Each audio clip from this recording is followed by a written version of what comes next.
இந்த கதையில உடைந்த பானையின் கதையை பற்றி தான் பார்க்க போறோம். ஒரு தண்ணீர் சுமப்பவரிடம் 2 பானைகள் இருந்தது. ஒன்றில் விரிசல் இருந்தது, மற்றொன்று குறையில்லாமல் இருந்தது. முழு பானையில் முழு தண்ணீருடன் வீட்டிற்கு கொண்டு சென்றார்.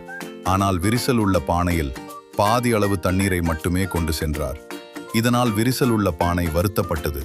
அதை கவனித்த உரிமையாளர் சொன்னார், நாம் நடந்து வரும் பாதையின் ஓரத்தில் இருக்கும் பூக்களை பார்த்தாயா? உன் பக்கம் மட்டும்தான் அந்த பூக்கள் பூத்திருக்கின்றது. உன்னிடம் கசிந்த தண்ணீரால் தான் அந்த செடிகள் வளர்ந்தன.